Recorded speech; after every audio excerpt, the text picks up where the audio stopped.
Perkenalkan, nama saya Nabila Hairatul Faizah, kelas 9 dari MTS Negeri 2 Boyolali, Jawa Tengah. Tujuan saya mengikuti lomba pidato daring yang diadakan Rumah Cermat untuk mengajak khususnya diri saya pribadi dan masyarakat luas untuk selalu menjaga kebersihan lingkungan sekitar. Assalamualaikum ya uhti ya ikhwani. Assalamualaikum ya uhti ya ikhwani. Hada sabahu ilan nahar wala tansa ihmilu aribat. Ida kuntum ummat Muhammad ajibus salami bin nasyad. Assalamualaikum warahmatullahi wabarakatuh. Alhamdulillahi rabbil alamin.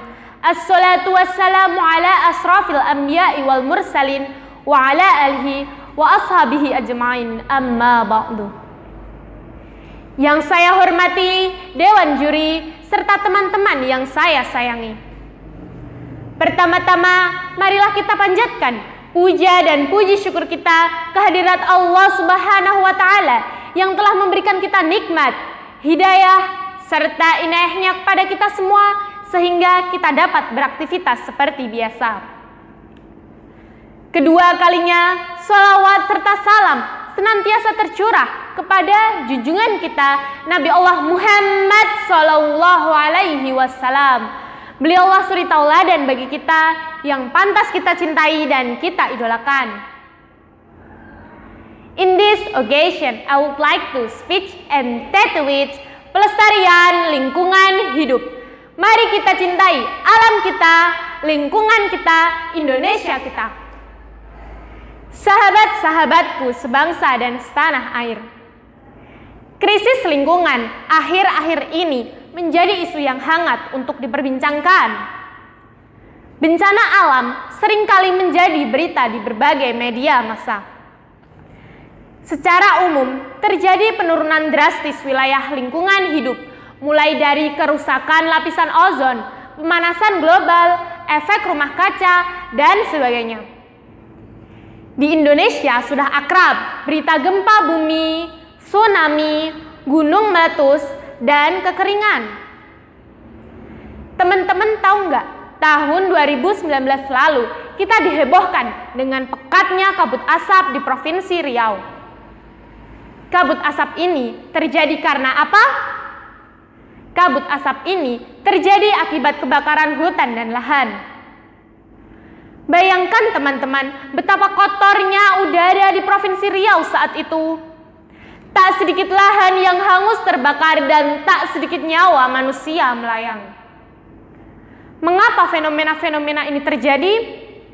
Hal ini salah satunya disebabkan karena kurangnya kepedulian manusia terhadap lingkungan. Padahal dengan peduli lingkungan akan menimbulkan keindahan, keasrian, menciptakan kesehatan, bahkan dapat meningkatkan keimanan dan ketakwaan. Menjaga lingkungan hidup merupakan upaya untuk melestarikan lingkungan hidup. Tahukah teman-teman semua apa itu lingkungan hidup? Dan apa manfaatnya? Dalam Undang-Undang Nomor 32 Tahun 2009, lingkungan hidup merupakan kesatuan ruang dengan semua benda, daya keadaan, dan makhluk hidup termasuk manusia dan perilakunya yang mempengaruhi alam, kelangsungan peri kehidupan, dan kesejahteraan manusia serta makhluk hidup lain. Lalu, apa manfaatnya? Yaitu sebagai tempat tinggal dan pelindung makhluk hidup. Sahabat-sahabatku sebangsa dan setanah air, Allah Subhanahu wa Ta'ala menciptakan alam beserta isinya untuk dipergunakan dan diambil manfaatnya oleh manusia. Alam itu merupakan ruang hidup yang teratur dalam bentuk yang serasi dan selaras dengan kepentingan mereka. Namun, manusia cenderung merusak ekosistem alam tersebut. Kerusakan yang terjadi pada alam, hakikatnya terjadi akibat ulah manusia. Seperti yang sudah dijelaskan dalam Quran Surat Ar-Rum ayat 41. Telah tampak kerusakan di darat dan di laut disebabkan oleh perbuatan manusia, supaya Allah merasakan kepada mereka sebagian dari akibat perbuatan mereka itu, agar mereka kembali ke jalan yang benar. Quran Surat Ar-Rum ayat 41.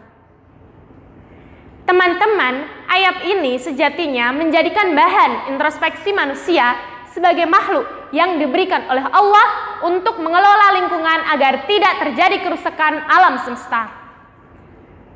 Masalah lingkungan hidup bukan hanya persoalan suatu negara saja, melainkan menjadi tanggung jawab seluruh bangsa dan negara.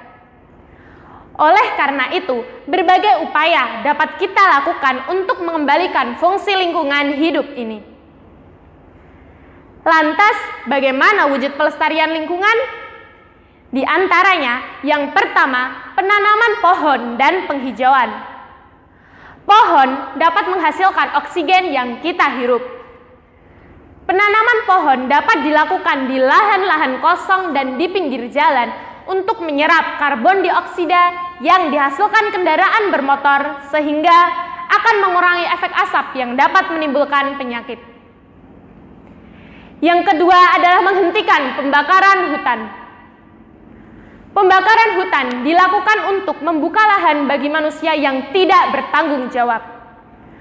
Oleh karena itu, jika kita melihat orang yang akan membakar hutan, sebaiknya kita segera melaporkannya. Yang ketiga adalah mengganti bahan bakar dengan bahan bakar ramah lingkungan. Di Norwegia telah membuat kebijakan harga bahan bakar fosil lebih mahal daripada bahan bakar ramah lingkungan. Sedangkan di Indonesia dapat menciptakan bahan bakar ramah lingkungan, misalnya dengan memanfaatkan kotoran hewan.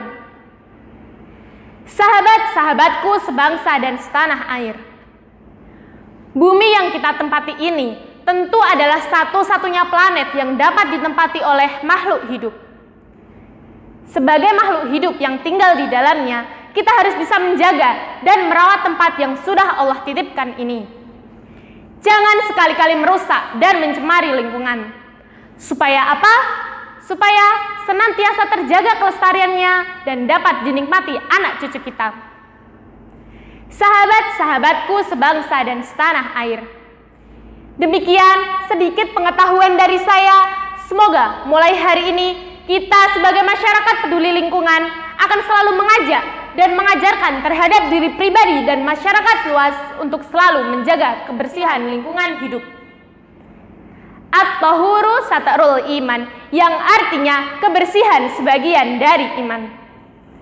Mari kita cintai alam kita, lingkungan kita, Indonesia kita menuju baldatun thayyibatun wa rabbun ghafur. Saya akhiri, apabila ada salah kata saya mohon maaf. Akhiru kalam, wallahu muwafiq ila aqwamit thoriq. Assalamualaikum warahmatullahi wabarakatuh. Untuk sahabat-sahabatku sebangsa dan setanah air, khususnya teman-temanku di Madrasah Tsanawiyah Negeri 2 Boyolali dan seluruh pelajar di Indonesia, jangan lupa like, komen, share, dan subscribe ya. Terima kasih. Sampai jumpa.